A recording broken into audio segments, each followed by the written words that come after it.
do here is go back.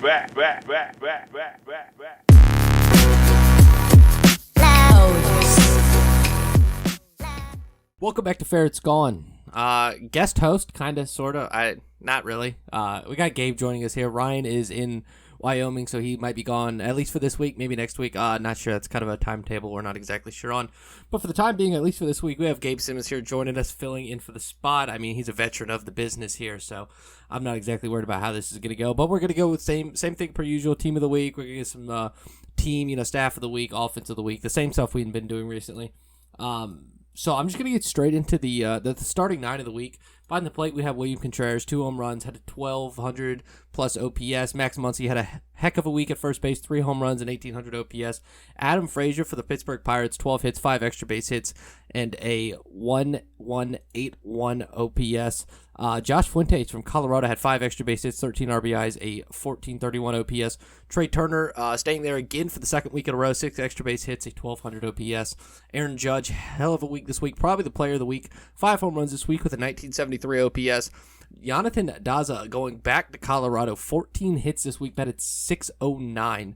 Kyle Tucker rounding out the outfield here from Houston, 3 home runs, a 1283 OPS. At the DH spot, Carlos Santana walked 10 times this week, had a 533 OBP. On the mound, Freddie Peralta, 2 games started, 13 innings pitched, only allowed 3 hits, 16 Ks, no runs. And then relief pitcher Tyler Rogers, the brother of Taylor Rogers, the San Francisco Giants, Tyler Rogers, 4 games pitched, picked up 2 saves, 4 innings pitched, only allowed 1 hit, 0 runs, had a .25 whip. Another week, frankly, from the starting 9 that is almost kind of sort of what I expected, but not completely. Like, you have your normal names, you have your Max Muncy's, your Trey Turners, your Aaron Judges, and then you're throwing in names like Adam Frazier, Josh Fuentes, Jonathan Daza, William Contreras. Not Wilson, William Contreras. Definitely not Wilson Contreras. No. I don't think he's making the team of the week anytime soon with the way he's been playing. That's for real. But yeah, a really weird shakeup of players here. I think the biggest thing for me is 2 Colorado players. Again, I know we talked about their offense is going to really need a big boost. Yes. Losing perennial MVP candidate Nolan Arenado to St. Louis. And they've kind of had it between McMahon's really hot first couple weeks and now Fuentes and Daza having another good week. I mean, this is what Colorado really needs to stay in the thick of things. That's the best way I can put it. Everyone knows they're not winning that division. But for them to stay at the bare minimum competitive here, they're going to need to continue to get guys just to have weeks, string a couple weeks together like this. And then once one flares out, the next one has to pick it up. And, I mean, they've been doing it. Good for Colorado. But, weird week. Only about 40 games in here. Let's give them a little time. I don't think they're going to be up there very long. But you're going to have those weeks where they're playing Coors. You're going to have those random guys out of nowhere just have like that hot week where they hit like 7 home runs and then they'll just kind of be Josh Fuentes again. I don't know. Yeah, I mean, absolutely. But yeah, no, good for them. I mean, like a 5 extra base hit week, 1,431 OPS for Fuentes, and then you said Daza, 14 hits. And that's good no matter where you play. I don't care where you're playing. That's pretty sick. And then you have random guys like they have Tapia, I think is his name. Like Romeo Tapia. I wasn't super high on him, but then he hit a hot stretch, and hey, speed kills. He's a good little ball player. So speed kills. Their offense has been a little surprising to me as well. So I'm glad you mentioned that because it's 40 games now. That it's a small sample size, but that we're starting to get to the point now. Like this is about that time of the year where you're just like, okay, 40 games. You kind of see how the season's going to shape out. Like if you get hit a hot stretch even for the rest of the season, like a colder hot start is still going to be reflected in the first 40 games. Like it's not just going to get buried. Point being, like we're at that part of the year where performances are going to start shining through. You're starting to tell like who's going to have that really strong year, who's going to have a really weak year. And it's the Rockies so far. They're not their whole course. They're not too bad. Pitching's a mess, of course, but not too bad to start with. What's new? Also, hot take: Trey Turner's the best shortstop in baseball. I'll give you that one. I'm not going to argue that one. Trey Turner's a beast. I think we would have said Lindor at the start of the year, which honestly would have been close to me. But yeah, especially now with Lindor's cold start and Trey Turner just raking this entire year. I got to give it to Trey Turner. I can't. Who else is there? Correa? Tatis, Corey Seager, there's a couple guys there, but Turner is now, this is his second year in a row, maybe third year in a row where he's looked like a top 30 shortstop in the league, regardless of defense. And he's been really good. And I know Soto gets a lot of love from that Nationals team, but I don't think that Nationals team goes without Trey Turner. Yeah, I think Soto really kind of, maybe it was a good thing for Trey Turner, honestly, the arrival of Soto. It gives him a little protection in the lineup. It kind of takes a lot of the pressure off of Trey Turner, especially now that like literally their entire rest of the offense is gone now. So yeah, very under the radar type of guy. I completely forgot about Tatis. I'd probably give the nod to him, giving it a second look. But Trey Turner's right up there with him. Absolutely. Another guy here, Max Muncy, 3 home runs and 1861 OPS this week. He's kind of had a down season in the terms of like hits, home runs, RBI, slugging percentage category. He's been walking a ton because Max Muncy, I still believe, has probably a top 3 eye in baseball. If you've ever watched a Dodgers game, Max Muncy will take some of the most borderline pitches confidently that I've ever seen in my life. That dude always has strong at bats. So many sliders down the way. It doesn't even phase him. And you're starting to see some of that pop come back for him. Again, the Dodgers right now, they're not running away with the West, but they have not been nearly as good as they can be.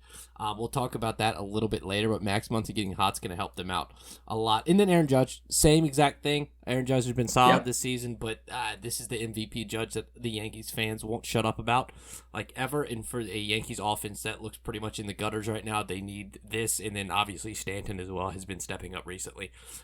Think about both. Actually, I think the Yankees have 2 guys in baseball, both Stanton and Judge, who kind of like always play at that MVP level when they're on the field. Like, I mean, seriously, has there ever been a time, maybe Stan had a cold stretch, I think, was it 2 years ago? I don't know. But when he was on the field. But beyond that, like when they're actually on the field, they're always playing MVP caliber. It's about whether they can be on the field. And I think you're starting to see that. And if they're there, that's a dangerous, dangerous Yankees team. That's a team that can win the World Series, I think, especially once they get starting pitcher. Any one of their starting pitchers. I mean, they have Garrett Cole and no one right now. But yeah, who's the guys on the IL right now? Same. Almost won it Cy Young Award a few years ago. Kluber, Taillon, God knows, they have like no one else. It'll come to me later. Continue. Sorry. Yeah, but just last touch right here is just on the starting pitcher, relief pitcher, 2 guys that we definitely probably don't talk a ton about here. Freddie Peralta is a guy that always had solid stuff. I guess he's put together here for a couple starts, got the nod over a couple other guys just because he had two games started this week instead of your prior one, gave him the nod there. And then Tyler Rogers, the really weird submarine guy in San Francisco. I'm sure everyone has seen his videos on Twitter and YouTube and whatever social media app you decide is your favorite. Freak, but hey, if it works at this point, right? 4 games, pitched 2 saves, only allowed 1 hit. Hey, that's good work. That is good work from a Giants team that is right now shocking the baseball community, except me. I made that take at the beginning of the year. The Giants were going to be tough to beat. I'm hanging on to that one. They have really proven me right so far. Thank goodness. Last take on Team of the Week here before we move into some of the team awards. I don't know about the Giants being like super competitive in the long term. I just don't think they have enough firepower on offense to hold it consistently. But hey, if they're getting contributions for guys like Brandon Crawford, like he's been hitting this year, they're gonna be tough. They'll be tough. They'll hang. Moving over to Offense of the Week, Cincinnati Reds take this award for the second time this year. Led the league this week in runs, hits, home runs, and was 3rd in OPS. Again, an offense that everyone knows not to sleep on between guys like Castellanos, Eugenio Suarez, who's been terrible this year, by the way. So let me just X out his name from that statement. Votto. He's the guy supposed to hit like 50 home runs. Yes. Attaboy. Jesse Winker has been quite unbelievable this season. Mike Moustakas. Their offense is really good from top to bottom. I remember when Ryan and I were discussing the lineups this year, there was a lot of guys that were on their bench that would be starters for a lot of other teams offensively. And we talked about Cincinnati. Their defense is going to be terrible. Who cares when they're leading the league in runs, hits, home runs? Like at some point, that's the team they built. That's the team they're going to roll with. And they've been successful many times this season. That's why they take this award for the second time. Jesse Winker. Oh my gosh, that dude has been like he's up there with MVP conversations. 40 games in for the second year in a row. By the way, he was in the same situation. Him and Castellanos were in the same exact situation last year, about 40 games in. Yeah, fast starters. We'll see if they can keep that up for the whole season. But man, yeah, they can hit the ball a little bit out there in Cincinnati. And wasn't it the same Reds team like 2 years ago? We were talking about like having this amazing pitching staff and offense is kind of meh. They've completely done a 180 now. Yep. It's kind of odd. Yes, they have. And moving over to Staff of the Week, not a surprise here. Staff we're probably going to talk about a lot. this year, regardless of not having a lot of notable names. That's the best way I can put it. The Tampa Bay Rays, first in ERA, and then they were second in walks, whip, and batting average allowed this week, behind Glasnow and a crew of everyone else. I mean, their bullpen's as deep as anyone in the league. The Rays staff's been good again this year. I expect it to be like this. They all know how to pitch. They all have really nasty stuff, and Kevin Cash knows how to manage it. So I expect to talk about them a lot going through 162. Doesn't that sound nice? A good pitching staff. Yeah, it does. Yeah, it does. That's pitching. Moreover, a coaching staff that can develop pitching even better. Also, that we're eventually going to hit a point in this podcast where I kind of rant. Not in this episode, but there will be an episode that I talk about the Braves' development, or the lack thereof, of pitching arms that have gone somewhere else and been very successful. Eventually we'll get there, but probably not this episode. I might go there a little bit for the Phillies today. I have a guy later I'm going to talk about. But yeah, same story. Let's get into some player discussions here. We're going into the hitter spotlight. Sure. And I titled this not in the spotlight because the three guys I listed here are just three guys that I really haven't. They don't get talked about a lot. They're really good. And number one being Xander Bogaerts. When we're talking about best shortstops in the league, I mean, I realize his defense is literally horrendous. I mean, he's really bad defensively. But the hitting part of the position, there's been no one that's been more consistent and almost as good as him over the past 4 years. I mean, even this year, he started off this season. He's batting .344 with a 10-13 OPS, 52 hits, which is leading the league, as well as 22 extra base hits. I mean, that's as good as you're going to get, especially from the shortstop position. Put him in any position, that's as good as you're going to get. He just doesn't get talked about a lot. I'm not sure whether I can't say it's because he's in Boston, because Boston won a World Series a couple years ago. But maybe he's got a couple things going against him. First is he's too consistent. When you have a guy who's super consistent, they're not going to grab headlines. And that's what he's been. It's a highly valuable asset. It's just completely overlooked. And the second thing is, we talk about a position, like, you're like, oh yeah, he's top 5 his position. You're like, oh, that's good, but like, is it really like superstar level? But the problem is shortstop right now is so loaded at the MLB level. Like, top 5 is actually really good for shortstop at the moment. Like, if you threw him at, well, third base is another good position, but like second base or first base or even the outfield, I bet he would be getting a lot more attention than he's been getting. But I definitely see your point on that. He reminds me a lot of the Anthony Rendon, Freddie Freeman type, where he's just MVP level year in, year out, maybe like a step below, but still in that superstar range. And it's just he's really good, and it's case in point there. He's not going to be the most exciting player to talk about just because you're like, oh, what's Xander doing this season? Batting .290 with a 900 OPS and 30 bombs again? Cool, whatever. And that's what you're going to get out of Xander. He just not in the spotlight. Doesn't get talked about for a Boston team that is way overperforming what their projections were going to shoot them as. Moving on from that, Mitch Haniger, a guy who came up a few years ago, highly touted in the Seattle system, got hurt a few times. This year he's tied for first in home runs, 12 home runs. He's 895 OPS, 22 extra base hits. Is it because he's in Seattle? Yes. Is it because there's guys like Jared Kelenic and Julio Rodriguez and Logan Gilbert and all these prospects that are supposed to come up, and he's kind of the last one of the old crew? Yes. But Haniger's put together a good season, and he's staying on the field. That's been Haniger's biggest issue in the past few years. He just couldn't stay healthy. And yet again, he's put up a really good season, yet he's not really getting talked about in that Seattle mix for whatever reason. I'm hearing more about Jared Kelenic coming up or not coming up than I am that Mitch Haniger is currently tied for first in home runs in Major League Baseball. One thing that's like always bothered me about just like media hype is if someone comes up and doesn't produce right away, they're just tossed and forgotten about. Even if they come around like 3-4 years, a late bloomer. Just one that escapes me now. Oh, Nelson Cruz is actually a pretty good example. He's getting recognition now for performing as old as he is. But like when he was 27, 28 years old, he had those couple good years, and then everyone's kind of forgot about him because he wasn't the young, hot guy who immediately produced. It took him a few years. And I think Haniger is kind of falling into that same category. He had that one really good year in 2018, 26 bombs, 93 RBIs. He was on the field for pretty much the whole year, getting the job done. But then, like you said, his injuries have just kind of made everyone forget about him. The fact that Seattle doesn't help anything. They have prospects coming up over there, like Kelenic, as you mentioned. So, yeah, that's a recipe for a very underappreciated offensive bat who I believe is very quality outfielder that would be all-star caliber, I think, pretty much anywhere. Oh yeah, absolutely. Hit the head right on the nail there, or nail right on the head, whatever the saying is. Moving on, last but not least, Jared Walsh here. Guy who got a little bit of he got the nod last year. I mean, he got him a nice MLB The Show card. He had a nice little end to the season there. He's picking up right where he left off. We talk about Trout, we talk about Rendon, we talk about Shohei, we talk about the lack of pitching in the Angels system right now, and Jared Walsh is currently holding down first base and holding it down well enough to, I guess we'll talk about this now, for the Angels to cut Albert Pujols. Jared Walsh is hitting .338 this season, 982 OPS with, I believe it's 9 doubles, 7 home runs right now, so 16 extra base hits.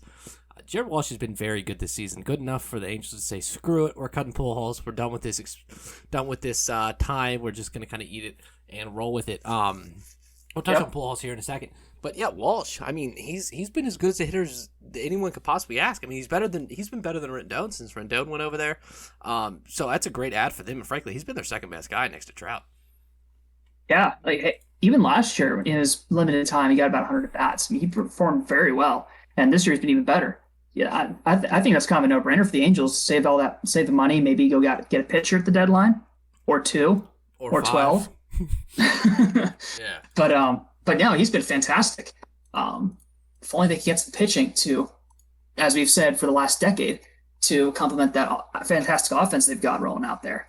Absolutely, and I guess this is when we touch on Albert Pujols here, just since the conversation brought us this way.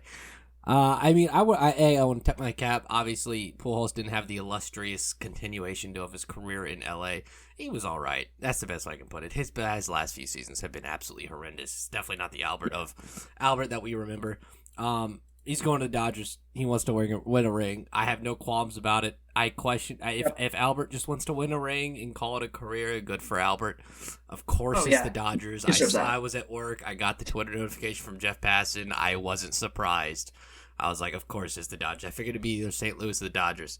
So good for Albert. Go win him a ring, unless the Braves can beat him, hopefully. But I would say though, from Albert's perspective, let's be very clear. He deserves the right to go wherever the heck he wants.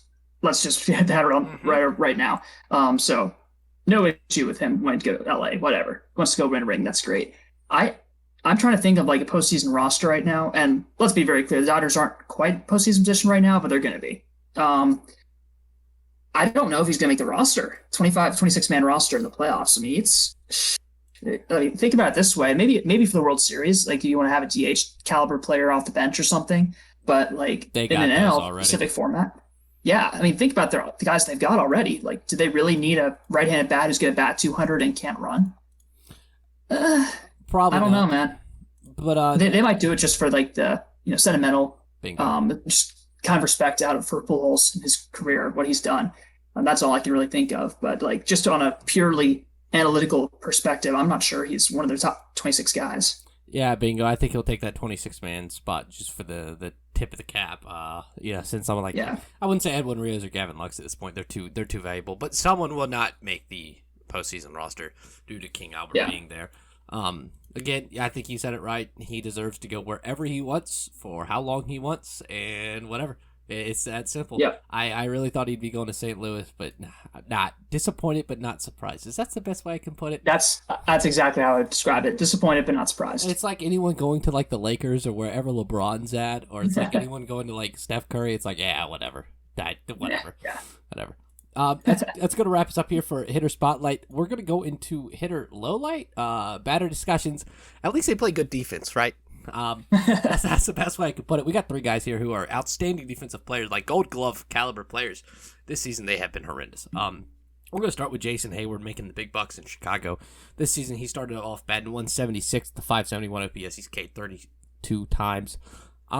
He showed flashes last year, not of old J-Hay. I guess not of like 2008 J-Hay. Rookie J-Hay. yeah, not those flashes, but he showed flashes of being a decent hitter. At least a decent enough hitter to, and obviously a Gold Glove, if not Platinum Glove level defender in the outfield to justify his fat contract, and he's kind of back to where Jason Hayward has been his entire career. He can't hit lefties. He can't hit lefties. He struggles against sliders. Kind of sucks. I always liked Hayward just as a Braves fan. He was always a fun guy to watch, but he's struggling this season. But hey, at least he can play Gold Glove level defense. Oh yeah, he's Okay, just this is just a great illustration. I just really want to mention this about small sample size. Why we keep talking about this? What can happen over 50 games or so? Last year, in the 50 games that Hayward played, he had an OPS plus of 133, which is a career best, by the way. That even beats out his rookie season, where he had a 131. This year, in about 50 fewer at bats, OPS plus of 60, which is career worst. That just perfectly illustrates why you need a larger sample size to judge players. So if you combine those two, that's a pretty decent sample size, and that's about an average season for Jason Hayward. Mm-hmm. So is he going to hit this bad this whole season? No, he's not. He's not going to have a great numbers by the end, probably not at his career level, but he's going to probably, what's the word? Go towards the mean a bit. What's the phrase? Regression towards the mean, middle of the road, the word. A bunch of different ones. Yes, regress to the mean. So I don't think he's going to be this bad for this long with his defense. He's still a valuable player, valuable asset for the Cubs. But yeah, he is struggling pretty hard right now. And someone who's struggling even worse, Jackie Bradley Jr., obviously making the transition to Milwaukee here this season. Really late signing. No one really wanted him. Kind of questionable, obviously, with a Gold Glover in center field. Everyone knows about his speed. Everyone knows about his glove. I think he had a decent, not a good season, but he had a decent season last year. A productive enough season to where a team I thought would sign him. Opposite this year. I do want to preface this by saying if you saw his plays against Atlanta, I could care less what he was batting. He robbed Ozzie Albies of a home run. He made another diving catch in left field, and he made a jumping catch on Ozzie today that was deep into the gap. I mean, he's an unbelievable defender. But at the plate, boy, he's hitting 156 with a 510 OPS, 44 Ks, and I think the worst part about this, he has only 6 walks this season. 6. 4 OPS plus. Walks.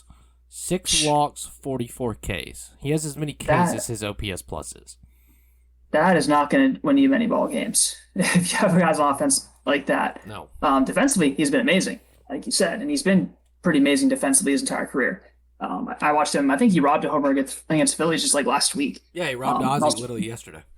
Yeah, he can play a little defense. I think he'll be all right. He's not quite as high of a caliber hitter, in my opinion, as Hayward, but I think he'll be okay. But yeah, 44 Ks in 35 games he's played now. Yikes.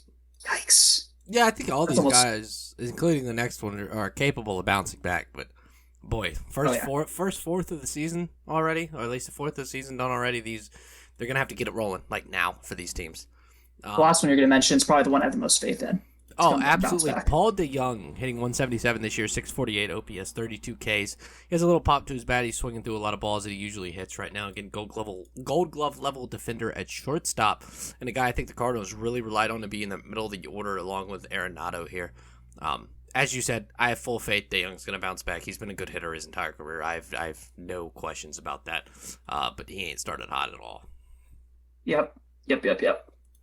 Nothing really to add there. He's a very quality hitter. He's going to be a mainstay in their lineup for years to come. Just needs to flip it around a little bit. Absolutely. Last thing I want to mention here about at what point it's a question to you, do you value defense enough to keep a guy in the lineup? Like what's your, obviously it's going to be different for every player, but at what point do you just like, dude, you are so bad offensively, I can't keep you in the lineup. Obviously, center field, shortstop, and catcher are the 3 positions that usually get a little bit more leash than the other ones. But at what point do you start thinking that? Well, if you're as bad as Scott Kingery is right now, you yank him out in the middle of a game for an injured player. But not quite at the point for these guys. It's like you said, you hit the nail on the head. It depends on the player. So if you have a guy like Jack Bradley Jr., who's been a below average hitter his whole career, but his defense is more than made up for it. If he's really struggling at the plate, yeah, I'd probably look at, maybe platooning a little bit until he gets his hot bat going a little bit again. Probably sitting on the bench a little bit more than I would. But for a guy like Paul DeYoung, who's a middle of the order bat, you just let him work through it. Yeah, you give him a day off every so often if he's struggling hard. You got to do that. But I remember Jimmy Rollins was going through a slump, really hard slump, kind of similar to DeYoung is right now. I think this was back to the late 2000s, and Charlie manual manager just kind of rolled him in the lineup in and out every day.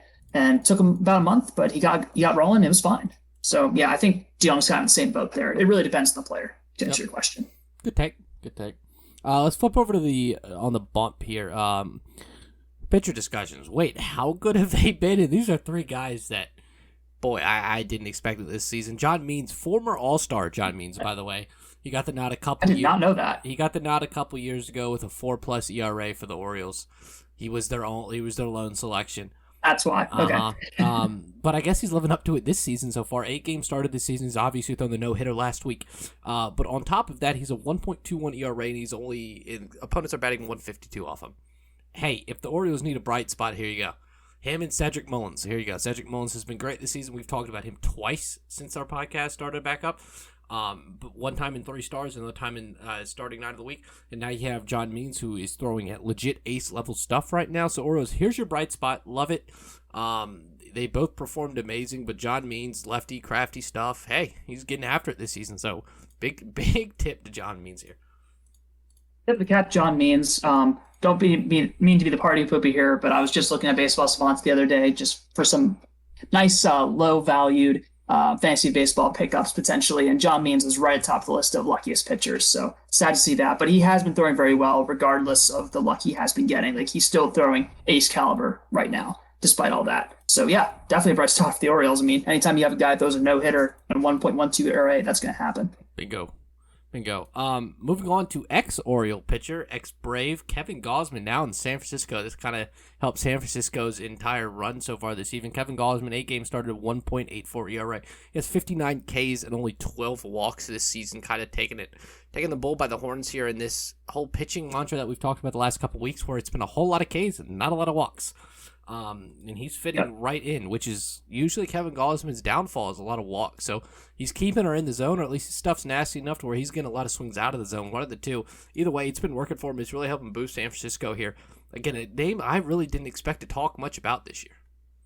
Kevin Gausman. Okay. Just my thing on Kevin Gausman. So I think I remember hearing about him first. This was mid-2000s, maybe a little bit earlier, as like this big Orioles prospect. Every year since then, I could probably tell you the year based on how Kevin Gausman was going, because he seems to alternate every single year whether he's good or not.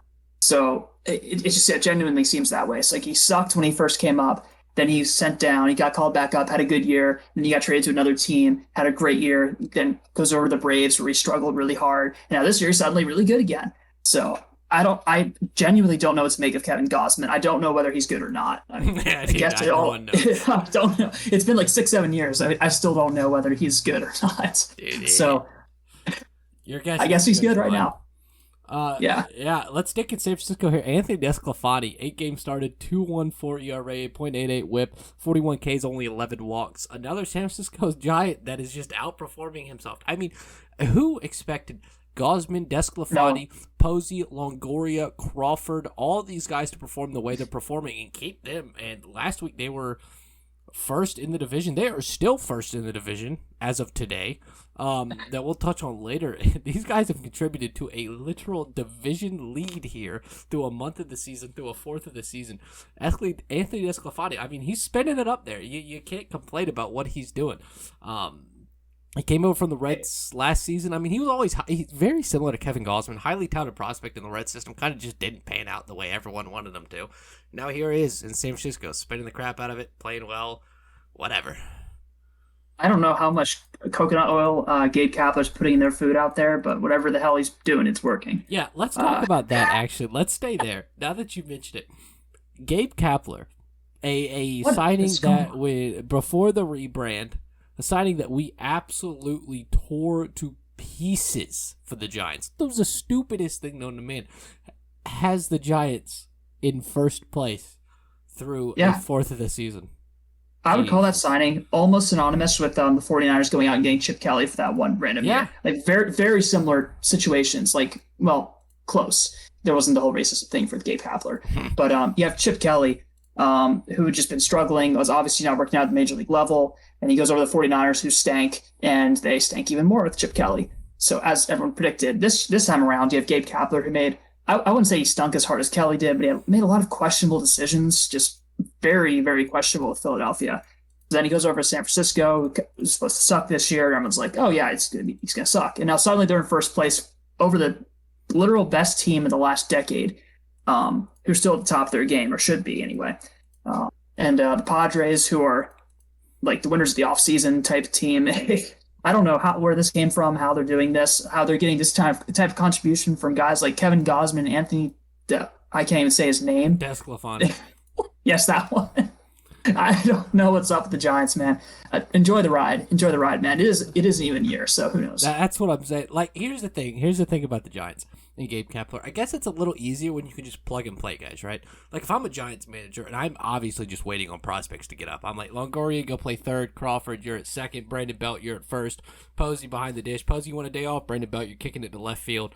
We're sending Posey to first base. You got guys that you're just going to plug play every day. Less a lot thinking. We're not worried about Vince Velasquez in left field.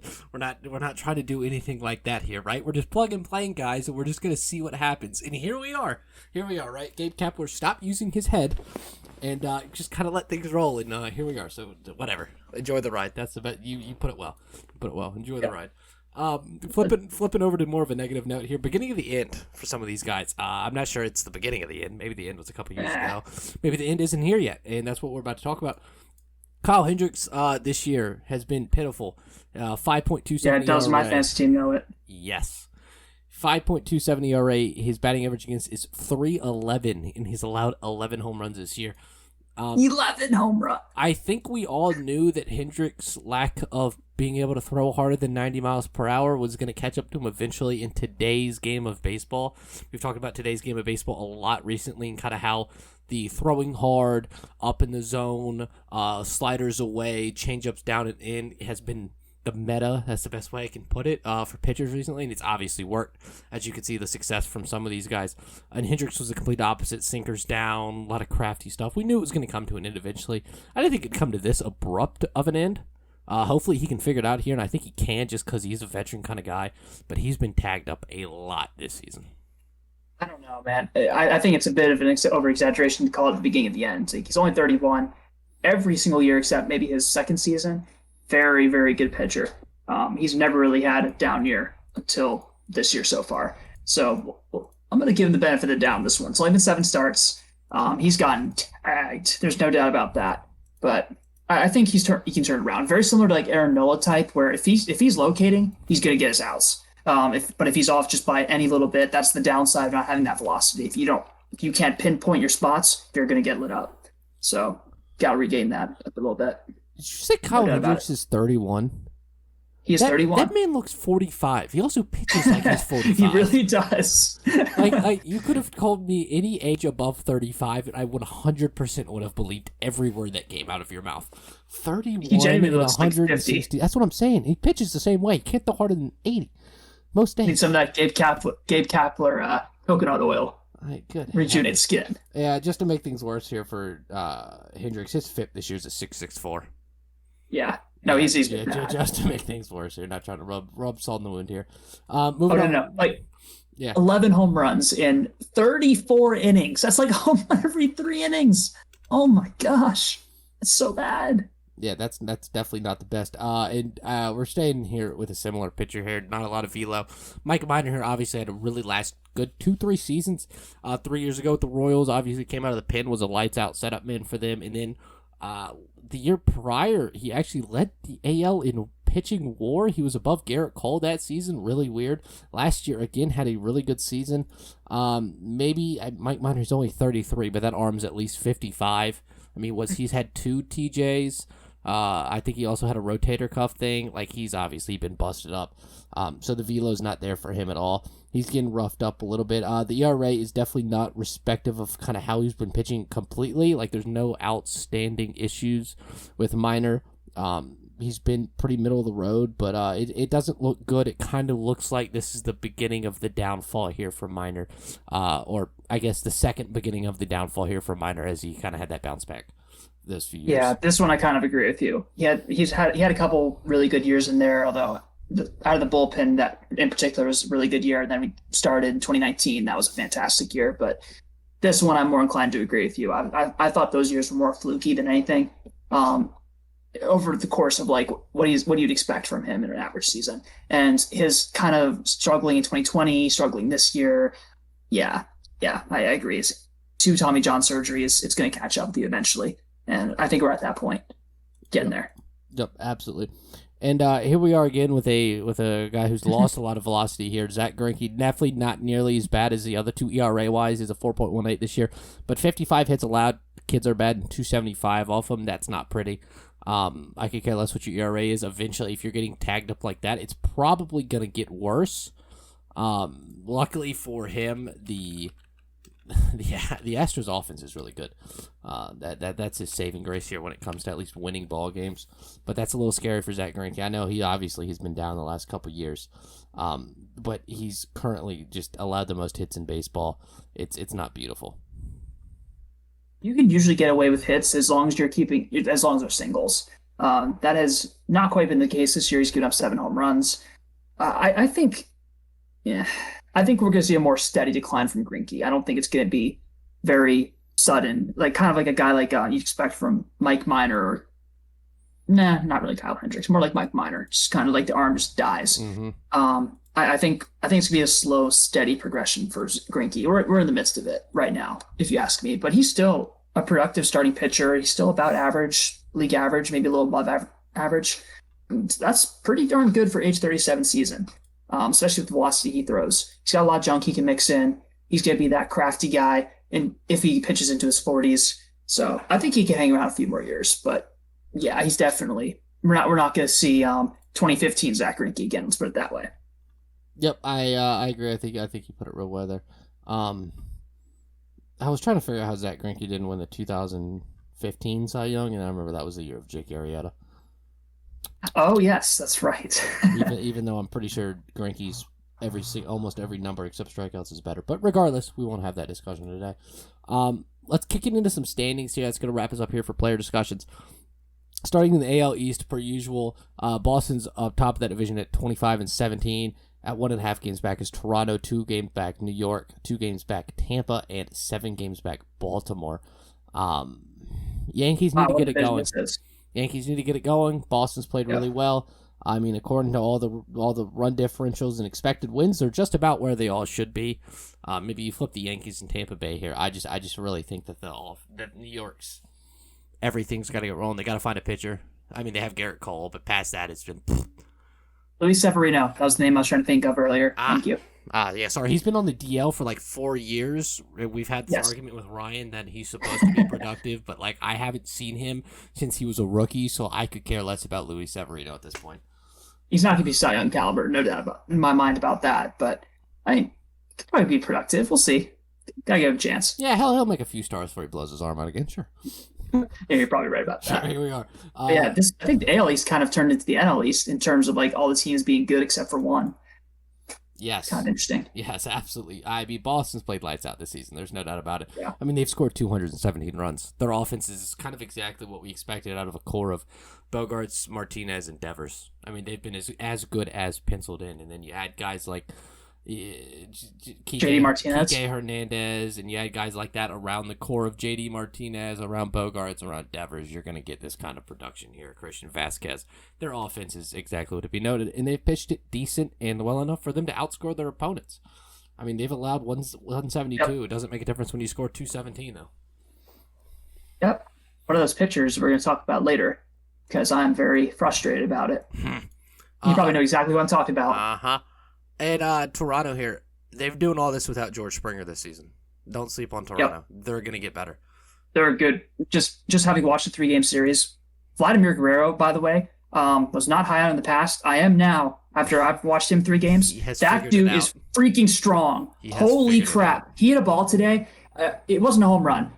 The ones you can really tell how strong a guy are is when you know he missed it and you see how far it goes. That's exactly what happened today. He hit a nuke in the 8th inning or something. It went at least 450. But the one that really kind of what's up? No, keep going. But yeah, the one that really tipped me off, I think there was a ball earlier in the game today where he looked like at the end of the bat, a little fly ball to right field. I'm like, okay, easy out. Who's in right field? Kingery backs up and his front foot is on the warning track. I'm like, what? He did not hit the ball that well. Dude can hit the baseball. And that whole Blue Jays offense is really good. And they have some pitchers. And Pearson hasn't even come up and done anything of value yet.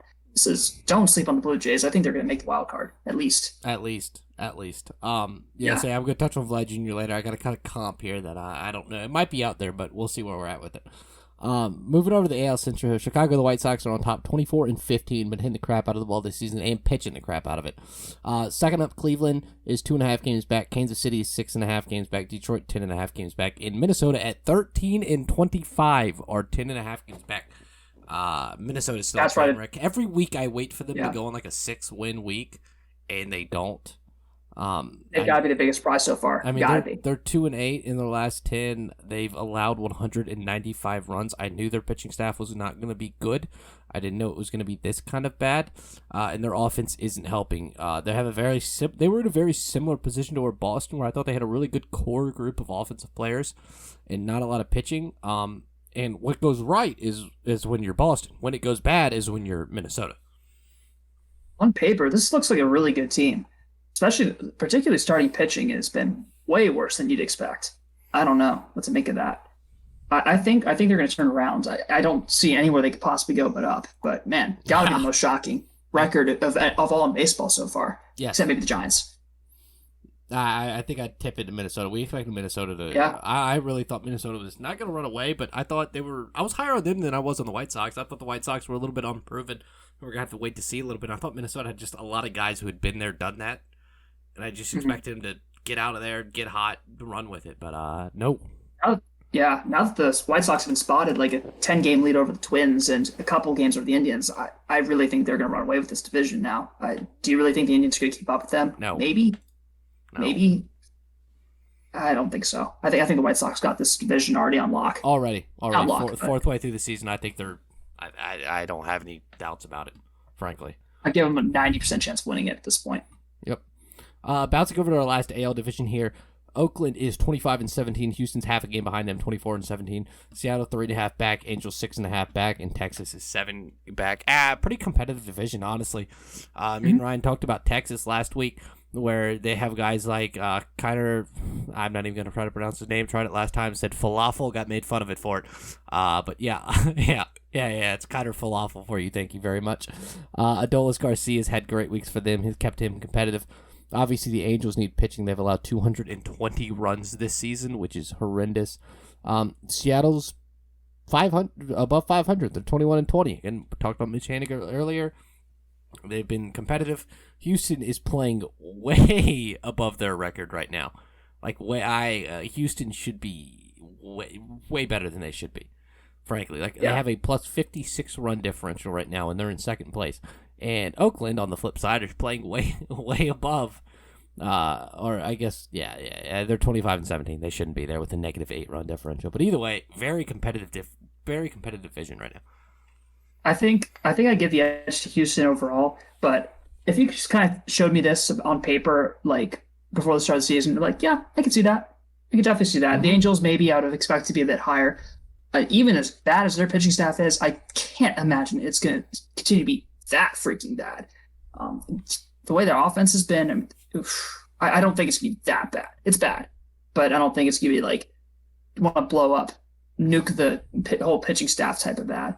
So I think they're going to be, if I had to pick any of the bottom 3 teams in the division that I think can make a run, I think it's the Angels. I agree with that. I mean, Houston, again, I really got to touch on them. They should be way higher in the division. I mean, they're 8-2 in the last 10. They're 1-6 straight. I expect them in the next coming weeks just to continue to fly up these standings. Outside of Oakland. A few weeks ago, they were a few more games back, and they're playing Oakland up next here, so I expect them to fly up this division. Yeah, outside of Oakland, what was it, like 14? I forget how long the streak was, but outside of that, they've been pretty bad this year. Yep. Got a hot streak early season, gave them a little cushion for pushing. Yep. Flipping over to the NL here, starting the East, where we can just cry because this division's a mess. The Mets are somehow atop at 18-16, half a game back. Phillies 21-20. Braves are 2 games back. Miami's 3 games back. Washington is also 3 games back. Again, I reiterate this every single week. There is a glaring issue with each one of these teams. It is one issue. It is a singular issue, and the first team to find it out is probably going to win the division. Frankly. I have to ask you, who do you have right now winning division? I'm still confident the Braves figure it out. I'm just some homer bias there. I'm still confident the Braves figure it out. I'm down on the Mets. I don't think it's homer bias. Down on the Mets. I'm still higher on Washington than most. Miami's Miami. I'm sorry. I'm not. They're playing a little above. I'm not buying Miami. I'm not buying the Mets. I'm sorry. Their offense is pitiful this season. Um, out, I don't know, man. I've known you long enough, Justin, where I know you try to avoid homer bias. So I'll give the Braves. Well, it's as flat as simple. There's no way the Braves can keep pitching this bad, right? Exactly. Like, there's no way Max Fried continues to pitch it this bad. Mike Soroka's going to come back. Drew Smyly sucks. I'm not sure about that signing. I don't know. Charlie Morton will be average. What are they thinking? What were they seeing that none any of of baseball us saw? saw? None of baseball saw. We were roasting that. Like, everyone was roasting that the moment they did it. Like, I saw him for half a season when he was getting paid, I don't know, maybe $1.5 million a year, which I think's okay. I don't know. He's league average, or sorry, league minimum salary pitcher, in my opinion, if that. It's garbage. Yeah, I mean, the Braves scored 187 this year, but they've allowed 202. They're tied for most home runs given up this season. It's the Braves bullpen experience is the best way I can put it. I've ranted about this to my dad. I've ranted about this to about anyone I can talk to.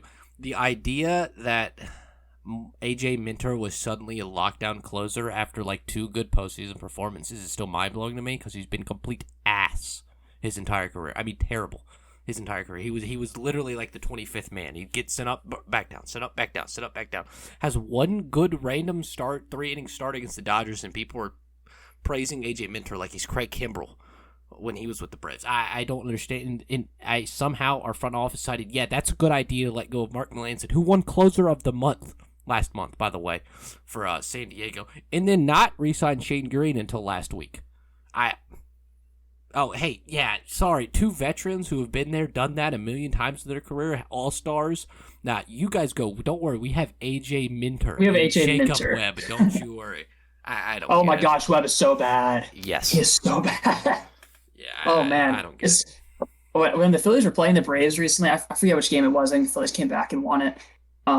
Phillies also blew a couple of the Braves, so we're pretty even on that. But it was really nice to be behind the game and not be like, oh no, it's our bullpen versus theirs, it's over. And now there's like almost reverse, like, oh my gosh, we actually have a chance. I don't. It's a great feeling. I don't understand how you watched last season and you just saw the seamless transition of Green, Chris Martin, Mark Melancon, 7, 8, 9. You win almost every game that happens, and you think, nah, let's get rid of 2 of them. Screw it, AJ Minter and Will Smith. Let's do it. Like, I don't get it. Will Smith has been so weird this year. He has like 3 games where he's amazing and then just absolutely blows up. I don't know. I was watching the game today. It was like, or yesterday. Will Smith was 7 for 7 in save opportunities. I was like, how? I'm like, oh no, that's right. You only blow the game when we're tied. When we really need you to pitch, you only blow the game. Got it, Will. Thanks. Dude's exactly. Ass. But anyways, that's my Braves right Yes. Yeah, okay. If I had to pick a team right now to win the division. My brain is telling me the Braves, but I'm going to give it to the Mets. I think they have the most room to go up. Except, the Braves pitching staff.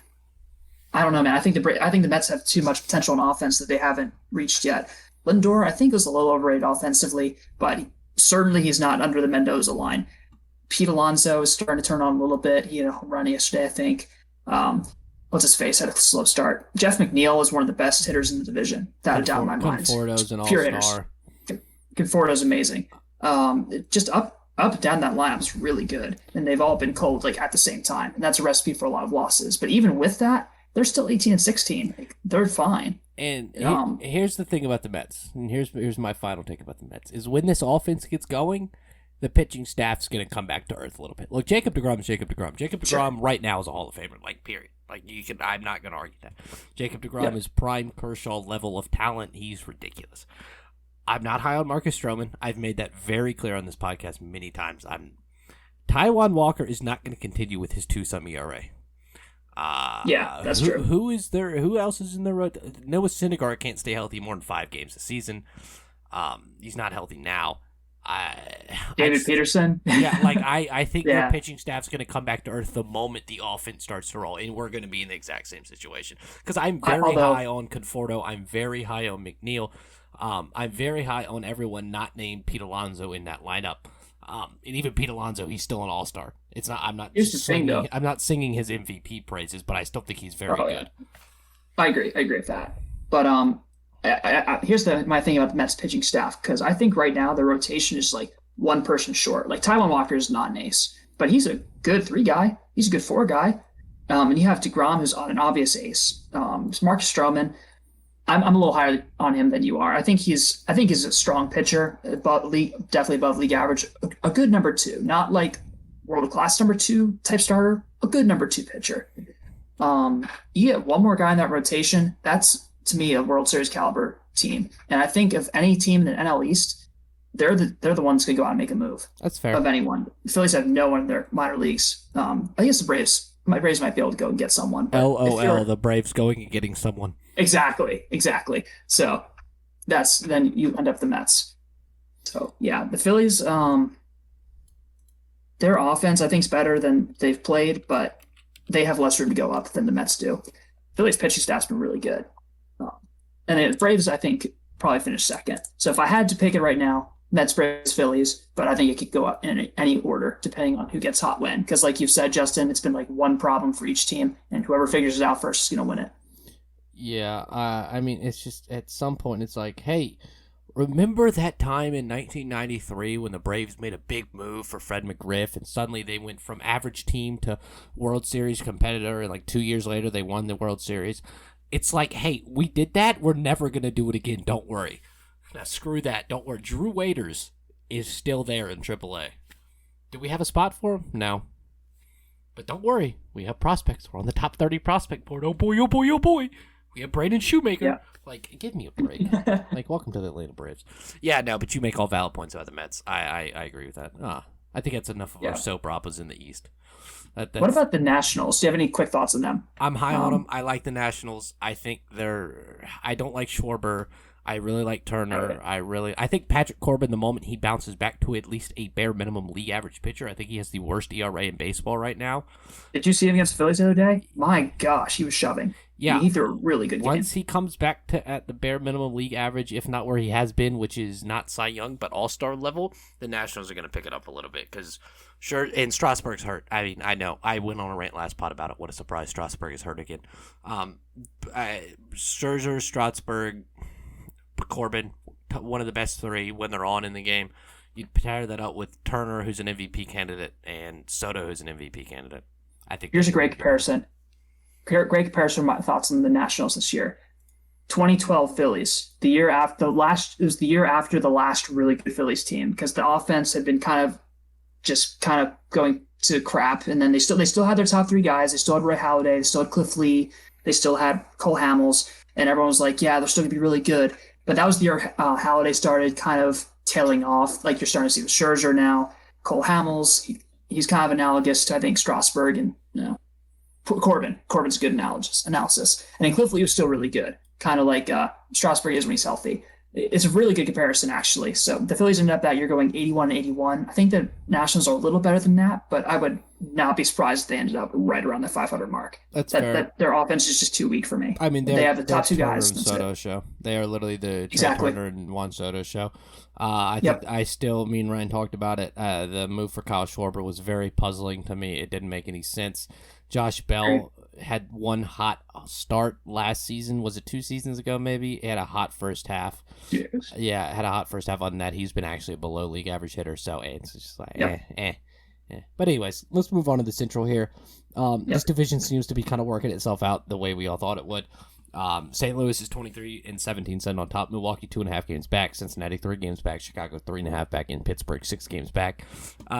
This division is exactly what we thought it'd be. Middle of the road. Every team's in the middle of the road. They all seem to be playing exactly as they should be. The only surprise for me is that Pittsburgh has won 17 games. Yes. That's my only thing about this division. Yes. I mean, they've allowed 182 runs, so I guess they've gotten lucky in a couple games. But yeah, this division seems to kind of be figuring itself out as we expected. Yeah, Cincinnati, speaking of them in the offense of the week, they've scored 205 runs this season. They've allowed 203. I'm looking at Pittsburgh's. Oh my gosh, does Pittsburgh have anyone with power in their lineup? Anyone? Gregory Polanco once a week. Maybe they once a month. The most home runs anyone team has is 4. Colin Moran Colin Moran has 4 home runs, and so does Phillip Evans, utility guy. Yeah, sure. He actually made Team of the Week, I think, 2 weeks ago. No, nice. He was my 3rd star last week. That's what it was. Nice. That's what it was. But yeah, literally no one else has more than There's a couple guys with 3, but yikes. Yeah, no, They have no power. There's not much there. There's not much there. There's not much in this division. It's worked itself out the same way it's worked itself out for the last 4 years. Yep, I agree. It'll be the same thing again. Mm-hmm. Let's finish it out here with the NL West. My San Francisco Giants are up top at 24-16. In second, we have San Diego Padres, 1 game back. LA's 2 games back. Arizona 6.5. Colorado 9.5. Yeah. So San Francisco is not only 24-16, but they should be 24-16 based on the way they're playing. It's not like they're getting a bunch of lucky. They've scored 173. They've only allowed 140. They have been pitching the crap out of it. They've also been hitting the ball well, so good for them. The Dodgers' offense is ridiculous. They scored 205 runs this season. I at the end of the day, I think it's going to be LA, San Diego, San Francisco, Arizona, Colorado. We all know that's how it's going to end up. Yeah. But, I mean, not much of this division. This division gets a lot of press. There's nothing we can say that's going to be anything different than anyone else says, considering if LA or San Diego isn't getting talked about on MLB Network every 5 minutes, someone's getting fired in that department. Yeah. So I'm just happy that San Diego's seeing any sort of attention at this point because they really have not had any since the late 90s with Tony Gwynn and that 98 squad that made the World Series. So nice to see them get a little press. Yeah, and Jake Peavy back in the day was a little bit. He was kind of popular, but that's about it. Yeah, I think the biggest thing for me for LA is that they're 10-11 against teams over 500. That's a little weird. I think they'll be fine. Yeah, I think just a hunch. I think they'll be fine. When Trevor Bauer's your 3 starter, I think they'll be just okay.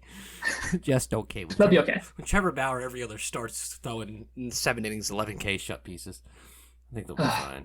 Yeah, you know. My fantasy team got so screwed this week. Trevor Bauer was kind of like the finishing blow. Enough about that. Yeah, I need to stop talking about that. Yeah, you're talking to me. I think my 3rd pitcher is Cole Irvin for the Oakland Athletics right now. So yeah, I'm in shambles. He's so bad. So let's not talk about it. My pitching staff. That's the one pitcher I was happy the Phillies got rid of. Shambles. Oh man. But yeah, that's our standings update. So rolling into our last 2 segments here, our Shohei Ohtani update. Every week we give a little update on his stats. Shohei right now, hitting wise, he's batting .262 with a 901 OPS, 12 home runs, which is tied for the league lead, 29 RBI, 6 stolen bases. Still doing his thing. It's kind of cooled off a little bit, but still the third most productive hitter in the Angels lineup. Still hitting the crap out of the ball. Pitching wise, he got another start in this week. 5 games started, 25.2 innings. And a 2.10 ERA with 40 Ks, and that's the unbelievable part. I think Joe Madden is doing a great job of limiting his innings. Like, I'm so happy I'm not seeing Shohei Ohtani going eight innings in the game. So I know he other night he went 88 pitches and then went out to left field. That was pretty unbelievable. That was some Little League type stuff, some AAU, some youth baseball kind of thing, because you don't see that very often. I know you've done that plenty of times here, Mr. Simmons. I know you are the Shohei Ohtani of York County.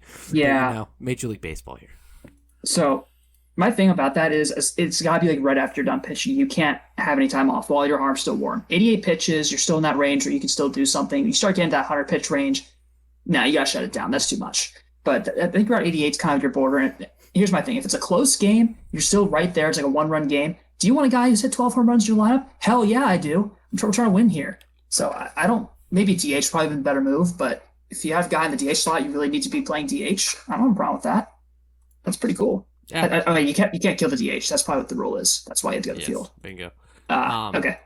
Yeah, and I said a couple pods ago, I'm full A on Shohei Ohtani. Again, as long as Joe Madden kind of limits where he's at pitching-wise and he's not throwing him 110 pitches and really stressing all those arm ligaments that he seems to have many issues with, I'm all for it. Again, I was on the Shohei Ohtani for closer train. But, hey, as long as he's just going 5-6 innings into games and he's their most productive starting pitcher, hey, I'm not complaining out here.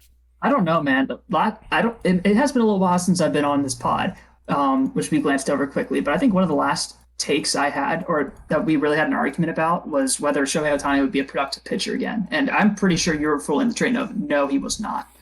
No, I didn't. Or at least he'd be average. I think he would be around league average as a starting pitcher. I thought he was going to blow out an arm, and I thought it was going to hurt his hitting. In the last coming weeks, I have gone from I'm still on that train to I've sipped the Kool-Aid to I am drinking the Kool-Aid to last episode I was bathing in the Kool-Aid. I was making the Kool-Aid, actually.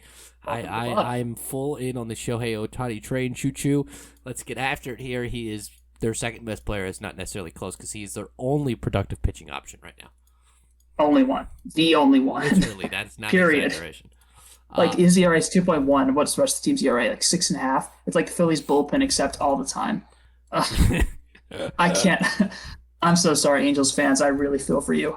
Oh, that's torture. Absolutely. Let's wrap this up here. Let's head into 3 stars here.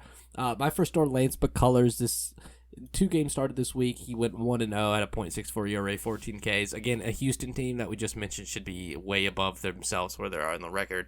A guy who's been spending the crap out of it, especially with Justin Verlander's departure from, it seems like at this point, ever pitching again. I don't know what's going on with Verlander's arm. But for McCullers to kind of bounce back from a couple different injuries and pitch this well this week, hey, tip of my cap, good for McCullers. Yep. My first star, also going pitcher, Trevor Bauer. This is more for a start that he made yesterday. He had a fantastic effort against the Marlins. Granted, Marlins, but I mean, anytime you go 7 innings, 2 hits, 10 Ks, no walks, that's pretty damn good. And by the way, his start earlier in the week, 6 innings, 2 runs allowed, also pretty strong. He struck out 19 guys this week in 13 innings, like 1.5 Ks an inning. Really good. So yeah, good week for Trevor Bauer and his antics. Yeah, that's the best way to put it. My second star here, we'll go with Vlad Jr. here. Batted .360 with 1287 OPS, 4 ding-dongs this week. Hey, look, he lost 40 pounds. He looked cut. He looked lean coming into the season. Usually, we've seen it 1,000 times where it's kind of just for show, and suddenly they're shoveling buffets in their mouth again. Vlad Jr. right now, I watched that series. They played the Braves, and I've watched a lot of... Toronto has been good enough for where if I'm bored at night and I'm not doing anything, I'll flip a Toronto game on. Why not, you know? He is reminding me of Giancarlo Stanton in the way that even his home runs are pissed on. Like, he hits doubles into the gap at 110 miles per hour. He hits ground balls at 115 miles per hour. Like, he is reminding me in that, like, there is not a moment I watch Giancarlo Stanton where I don't think this ball is going to be pissed on. There's no rollovers. There's no short poke, second, 3-4 hole single. There's none of that. The ball's pissed on. Where it's going to go somewhere, it's hit hard. And he's reminding me in that same light as Giancarlo. And there's not been so many guys where I've seen that's going to happen. Where no matter what the swing type is, he's just going to hit the living crap out of it.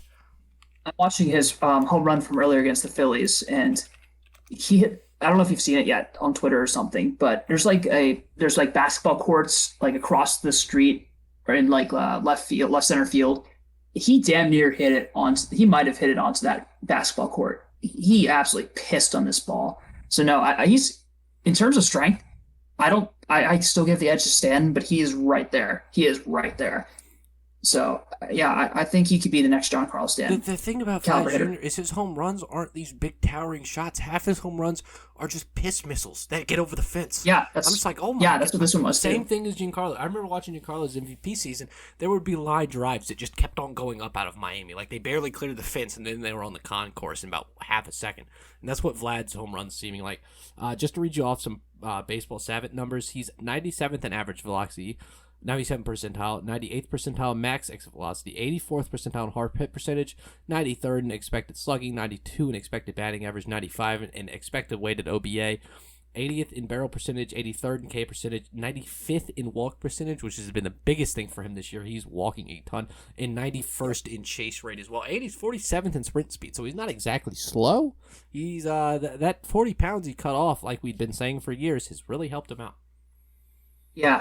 Yeah, no, he's been amazing. And Giancarlo Stanton, by the way, just to illustrate, like when I'm calling a guy next Giancarlo Stanton is a better player than his stats indicate, which is saying a lot for a guy who's hit 321 home runs by his age 31 season. I said it like maybe 5 years ago, but I think Giancarlo could easily have hit 700 home runs had he stayed healthy for his entire career. I put Guerrero potentially in that same category if he stays healthy. We could see something special. We'll see. Why did I look up Giancarlo's baseball savant and expect anything other than 100th percentile in average exit velocity, 100th percentile in hard hit percentage, and 96th percentile in barrel percentage? Why did I look up Stanton's baseball savant and expect anything other? But yeah, he can hit a little bit. Vlad's been great this season. I just wanted to shout him out again. Yep. No, definitely deserved. For my second star, we'll save him for the end. I like to rant. Oh God. Let's go Jesus Aguilar. He's had a really very under the radar type, actually very under the radar ever since he's come back to the big leagues. Just been a very strong player. I think he got really hot like when he first came back. Was this 2018 maybe? I think it was 2018. Very hot for like first 2 months, got a lot of attention because the Brewers were good that year, and they got Yelich, who had an MVP caliber season about sometime in that range. So, but ever since that point, just been kind of quietly being a productive player. And I want to give him a shout out this week, especially since he had 3 straight games of the homer, 6 extra base hits, another 9 RBIs. I think he's leading the league in RBIs actually currently. RBIs is kind of a bogus stat, but I mean, still good for him. Oh, he's absolutely. been pretty good. Absolutely. Hayes Aguilar quietly putting together productive seasons year in and year out. But I guess that's what happens when you're on Miami. You just don't get the limelight like you usually do. Yeah, exactly. Talk about another guy who doesn't get the limelight, Jose Abreu. MVP last season, still doesn't get talked about. Batted .474 this week with a 1416 OPS. That includes 6 hits, 3 extra base hits. This White Sox team gets talked a lot for the Eloys, the Robert, I guess. Tim Anderson, Yasmani Grandal, stuff like that. He gets talked about a lot. And, you know, he's been really good this season. So he gets a little love here from me. Yeah. He's been fantastic, and he's always under the radar because he played Chicago, and he was back in Chicago. Well, I say back when Chicago sucked. When Chicago sucked since like basically the last decade, he was like the one guy that everyone turned to. He was really good when he came over from, oh my gosh, Cuba, right? It was no. Remind me where he came from. It was a really big deal when he came over. Abreu? I want to say Cuba. Yeah, it was Cuba. Yeah, I remember it being a pretty big deal that he chose Chicago. So he got his attention rookie year and MVP considerations for his first few years, and he kind of like slowly kind of dropping. Yeah, just very under the radar guy, but he's been very consistent, very Paul Konerko-like, matter of fact. Maybe even better than Paul Konerko. I always forget he came over from Cuba. He's already 34 years old. Yeah, no, he's pretty old, but he's still very productive. I mean, 3-time All-Star MVP. Should have been an All-Star last year if they had an All-Star game. So really 4-time All-Star MVP award, 3 Silver Sluggers. He made a really good career out of this so far, like a really good career. Yeah, very Paul Konerko-like. Yep. I think it's a pretty good comparison. All right, for my last guy. Oh God. All right, we're gonna list some stats here. This is from his time with the Phillies. 19-30 record, 5.5 ERA. This is over the course of about 400 innings. That's a huge sample size. But he showed flashes. He had 1 year of 4.77 ERA. Pretty good, a 3.79 FIP that year. A lot of potential. Threw pretty hard, good spin rate, great curveball. Had all the makings of a really good pitcher, just never could put it together. And suddenly he goes over to Boston. With Boston, 7-0, 2.91 ERA in 10 starts in 52 innings, 55 strikeouts over a strikeout an inning. Walk rate still a little high, but manageable. Only 36 hits allowed. Nick Pivetta, 5-0 in this year in particular, with a 3.16 ERA and a 1.37 ERA plus. This is a dude, Justin will tell you, like before every season, like the past 4 years, I'd be like, yeah, this Nick Pivetta guy, man, he's got all the makings. He's going to be really good this year. This could be the year he breaks through. Never did. And the Phillies dumped him. And I was pissed, like really pissed when the Phillies dumped him because you could argue whether he would have been developed by the Phillies. That's a whole other segment. But potential was always there. All he needed to do was just be a little bit more consistent with his location. He's all-star caliber pitcher. And that's what we're seeing. That's what we're seeing with Boston. I'm pissed, really pissed that the Phillies let him go. Like Cole Irving, okay, yeah, I understand that. I don't understand the Nick Pivetta one. He struggled hard last year in 3 games. But was that really enough for you to just dump him like that? I used to clown you for your Nick Pivetta takes. Well, yeah, I saw him pitch really well a couple of times. I think it was mainly 2018, and then just never did again. I don't know. It's very frustrating. I'm like looking at his. Well, I can tell you this much. From 2020 to 20, I guess was he on Boston last year? At the very end of the year, they picked him up like right after the Phillies DFA'd him. Well, I can tell you that his curveball rate of throwing has gone down 9%, and his slider has picked up 8%. So that probably helped. You know, fastball sliders kind of the baseball meta here. That could be it. Depends on the guy. Yeah, it could be. That yeah, very easily could be it. Yeah, when he was with the Phillies in 2019, Pivetta threw his curveball at 35%. Right now, he's only throwing his curveball at 17%. Yeah, 35% is too much. He does have a very good curveball, though. Yeah, and it looks like he no longer throws a sinker anymore as well. He's become fastball sinker almost only guy. Yep. So that definitely could add to it, and that's just obviously pitching repertoire. That could definitely add to it. Again, I always thought Nick Pivetta sucked, so here we are. Yeah. I want to be very clear here. It's small sample size, and I don't feel like he's going to be like a 3.16 ERA guy the rest of his career, but he's going to be an above average pitcher, I think. I still believe that. A very strong 2-3 starter type is kind of where I'd put him, probably 3, closer to 3. But yeah, still, that's way better than getting DFA'd because he had a couple bad innings in 2020. I think it's a little forgivable. I was so mad. And let's talk about the Phillies pitching development or player development in general. Let's keep it pitching. Keep this a little simpler. Name one pitcher or two pitchers that the Phillies developed in the last, 10 years that have done anything at the major league level for the Phillies. There's one. If we take Aaron Nola out of that discussion, it's 0, right? Right. Aaron Nola. Mm-hmm. That's it. No one else. There's guys that had flashes in the bullpen. Like, I guess Hector Neris you could count. He's been an average to above average relief pitcher, but that's it. Sir Anthony Dominguez, he got hurt. Who do you have left? I mean, every guy. I think you could say hitting wise too for the Phillies, frankly. Yeah, player development in general. Nick Williams, terrible. Scott Kingery, the whole list. Like, I think we could go for a while. No, I agree. Phillies up and down here. Nick Williams, it's amazing. Isn't it amazing? Like, just these guys that are supposed to be really good. Nick Williams, I thought had a great swing when he came up. But then at the end, they just ruined him. Just completely and utterly ruined him. His swing was terrible. I mean, if we're looking at this Phillies team, is anyone homegrown that's like, except for Alec Boehm? I mean, you have DD at short, Gene Segura, Rhys Hoskins.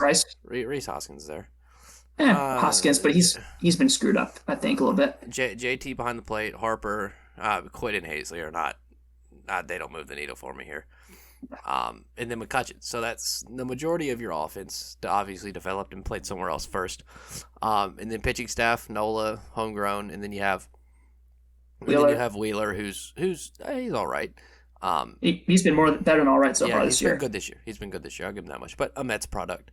And then on top of that, you throw Eflin, who's been solid. I'll give him that much. He's been pretty good this year. But overall, okay, I forgot about Eflin. As a whole, Eflin has been solid. I'm not gonna punch my ticket there yet.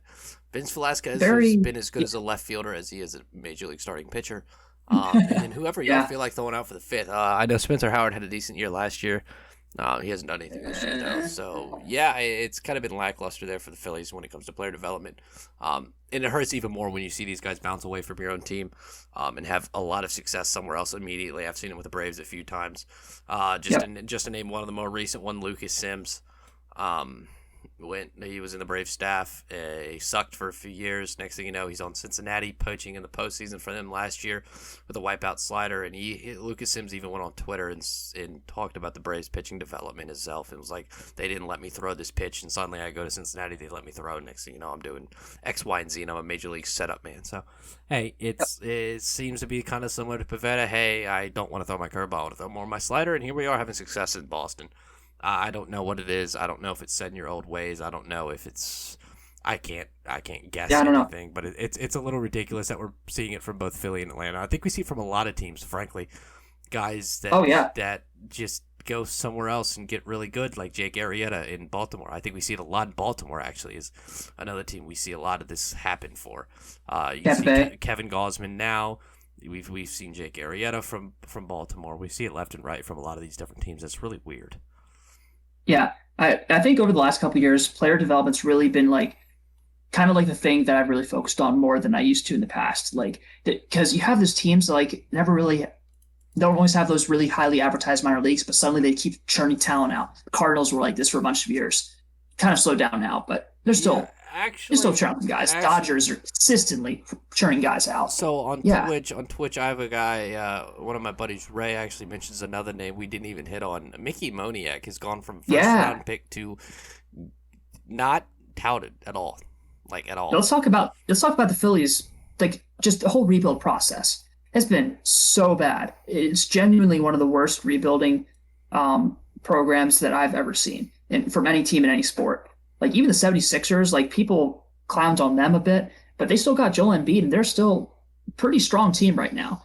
You look at the Phillies. I mean, they're first in the East right now. They're the one seed Yeah, in the East, so yeah, they're pretty good. they did have to buy a lot of that talent, but I mean, still, it worked out Embiid and Simmons somewhat. were homegrown.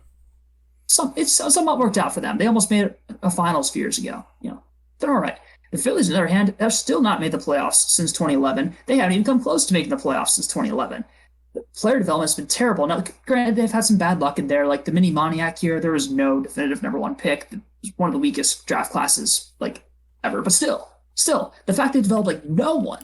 You have Reese Hoskins, Noah, and if you're talking about the past decade, you're talking about Zach Eflin being one of your top developed guys. Are you kidding me? How bad do you have to be? Oh my gosh. You can't buy everyone, man. It's been really bad. It's really frustrating as a Phillies fan just to watch teams like the Dodgers, who have supposedly, like at the time, poor minor league systems, and just constantly turning guys out. And then you have guys like the Phillies have players like Nick Williams just completely blow up. Scott Kingery gets signed to a big contract, completely blows up. I'm so done with Scott Kingery. Yeah, they can DFA for him. All I care. I don't think we can hang on Moniak too much. I mean, that 2016 draft was pretty poor. Moniak went first overall. He might be all right. Hasn't done too much. Nick Senzel for Cincinnati went 2 overall. Hasn't done much. Ian Anderson went 3rd. Cy Young. Not Cy Young. Jesus Christ, Justin. Not quite that good. Rookie of the year. He's been good, though. Rookie of the year candidate again this year. He's been really good. Riley Pine's done nothing for Colorado. Corey's done nothing for Milwaukee. AJ Puck's been hurt too much for Oakland. Braxton Garrett hasn't done anything for Miami. Cal Quintrell hasn't done much. Matt Manning hasn't done anything. Zach Collins has done nothing. Kyle Lewis, Seattle went 11th overall. Has been really good. Funny Zach Collins story. So I was opening up some Topps Chrome last year, and the big autograph to get, of course, was Luis Robert. And there's like 2. So you know how you see the autograph and you're like, oh, you slowly pull the card up. I see a White Sox hitter, Zach Collins. It was a sad day. Yeah, it takes until we get to the 64th overall pick in that draft. Pete Alonso is the first All-Star we get to. Yeah. And then obviously you have like Bo Bichette right after him, but yeah, that's a really weak draft. Shane Bieber's in there, 122nd pick. But I mean, overall, I mean, Ray also makes a good point. The whole NL East has an issue developing pitchers. I mean, we saw it with Lucas Giolito with the Nationals. That's a great one. Went from highly touted prospect that didn't look very good in the major leagues to borderline Cy Young the last 2 years. Not this year, but the last 2 years. I'm sure he'll bounce back this year. At the moment he goes to Chicago, I think it's I don't know, man. I really don't know. I don't know if it's hey, we've had success doing this in the past, let's keep doing it. Or it's a thing where, hey, these young kids don't know what they're talking about, or it's I don't know because I'm not in the system, but something needs to change with a lot of these programs to where pitchers know what they're doing. Like, frankly, this is the most educated group of pitchers we've ever had come through Major League Baseball. Like, we have kids all the way down to age 15 that know what to do with fastball, sliders, changeups better than ever. And we're seeing that from the bottom levels to Major League Baseball levels. And I think some of these hitting coaches just need to let some things, or the pitching coaches need to let some things ride. There's just been too many instances of guys going somewhere else and having way too much success somewhere else. Way too many instances. I think what we start seeing now, like, because you bring up a great point about the science behind everything. Everything is so scientific now, which is a good thing in general. However, there's still that mental part of the game here. So I think that the player development and the pitching side of things should be more focused. Just kind of like assume, like, yeah, you can have the ability to teach that science if needed. Like, hey man, your changeup's too straight. You need to be getting it to tail it to the arm side. That's going to help you significantly. And if someone doesn't understand that, you can explain it to them. But I think the majority of the focus needs to be on the mental side of the game, because I really think that's what's going to start lacking here. Like, you get hit around a little bit, like, hey man, just you figure out a way to calm yourself down. Be like, yeah, you're fine. Just hit a good pitch. You're going to be okay. Or I'm struggling. My mechanics are all over the place right now. Just really focus on doing X, Y, Z to throw the ball where we want to. That's what player development I think should be more focused on now, instead of like trying to teach science that may or may not be like you said, the old ways that are no longer really applicable. So yeah, I agree with you in that sense. I mean, especially pitching wise, hittings I think is a different conversation. Yes, but yes. Pitching wise, when you got guys like Pitching Ninja, and pitching is now become an art that no one cares about hiding their secrets. When guys like Amir Garrett and Jake Diekman and all these pitchers are coming on Rob Frieden's Pitching Ninja show and showing the grips and showing how they throw it, none of this stuff's a secret anymore. You know what I mean? Oh, yeah. Like no one's like, hey man, this is my cutter. I'm not showing you how to do it. And it's always been like this, right? Who was it? Was it Mo that showed Roy Halladay how to throw his cutter? Or was it the other way around? I heard that story in All-Star game. Pretty sure Mo had his cutter before. Yeah, his really good cutter before Halliday's. Yeah. So I'm pretty sure Mo. Yeah, Mo was the one who came up with it. Doc come up with his cutter towards the end of his career, or the middle to the end part of his career. So yeah, it's stuff like that's always been around. But now with social media, we're seeing it all the time. Anyone can learn how to throw any pitch nowadays. Like the only thing, like it's such common knowledge nowadays how to throw whatever pitch, and it's just one of those things. You just gotta let these guys pitch, frankly. Like, hey, if this dude has a nasty slider, let him throw it. Stop telling him he needs to throw a curveball. Curveballs are nowadays. If he has a fastball, circle change, wipeout slider, that's the way to go. And I think a lot of these organizations are just setting the old ways of fastball low and away. I mean, we see it all the way from Little League through, frankly, the D1 level of fastball low and away, curveball in the dirt, fastballs up, get hit, which is contrary to how baseball has been playing recently. Oh, yeah. I don't think there's that as much of that at the major league level. I think it's more, I don't know. Maybe he's trying to mess with mechanics. Messing with mechanics too much can do it. Basically, your only job with mechanics, I don't care how a guy throws it, unless he has potential to get more velocity or he's going to avoid injury more. Other than that, don't touch it. It's fine. Guy's got weird motion. That's okay. Yeah, that's one thing I've learned. I've met way too many guys that throw from a stupid arm slot that look like they're going to tear their elbow out that never get hurt for me to give a flying fuck about doing anything with mechanics, frankly. I could care less what you do with your mechanics. If you can throw strikes and throw wipeout sliders, TJ has gone from career ending to something every kid gets, including a D3 catcher who didn't even play that much gets. You know what I'm saying? Like, it's a normal surgery now. It's not some risky surgery that you may never come back from. Like, Mike Minor came back from 2 of them and was still an all-star. It's such a normal surgery. Let's stop giving a flying crap about mechanics. Yeah, player development's weird. Final thoughts on this week from baseball? You just kind of brought up a point. This is just musings with Gabe. Why Tommy John's, like, why they never happened in the past. Guys just have elbow pain and just pitch through it in the past. Like, I'm talking like 70, 80 years ago. They just pitched through it. How did they pitch through it? How are they still successful? I don't know. Just musings. Interesting things to think about. It's fair enough. Hopefully Max Fried and the Braves can figure it out this week. That's my hope. I think I've said that every week on this podcast as it wraps up, because Jesus Christ, we need some pitching. Mike Soroka, where are you? I need you now. I need the All-Star Mike Soroka back now. Also, shout out Tyler Flowers, retired this week. Kind of sad. Oh wow, really? Kind of sad. Re-signed with the Braves. Had a couple slip discs last year. Was getting prepared to come back for the Braves. Slipped a disc again. Said he couldn't do it anymore. I wouldn't say he's a revolutionary of the framing, of the weird framing technique that they're kind of going to now, but definitely a proponent of it, and one of the better ones in the league. So I did want to give that a shout out, as well as the Braves finally re-signing Shane Green. It only took him a month. It's a little stupid. It took him a month to re-sign a guy who was an all-star for the last 2 seasons. Appreciate that. Thank you. Did not have to face him. Well, he's back. I guess the last thing, kind of wanted to talk about Howard Pujols a little bit more earlier. He kind of blazed through how I thought, but yeah. No, wait, it wasn't Pujols. I don't know. We kind of hit all the points on Pujols. Never mind. Yeah, we touched on Pujols. We touched on Pujols, yeah. You know. Good for him signing in LA. I don't think he's going to get too much playing time, but like we said, he can do what he wants. He deserves to go wherever he wants. It's literally that plain and simple. No one argue it. I know people will argue it, but please don't argue it. It's the stupidest thing known to man. He deserves to go wherever he wants, when he wants, and for however much money. Like, Jesus Christ. Best player of a generation. He was the Mike Trout. He was Mike Trout before Mike Trout. Period. Yep. End of story. But I think that's going to wrap us up here for this episode of Fair It's Gone. We will catch you guys next week.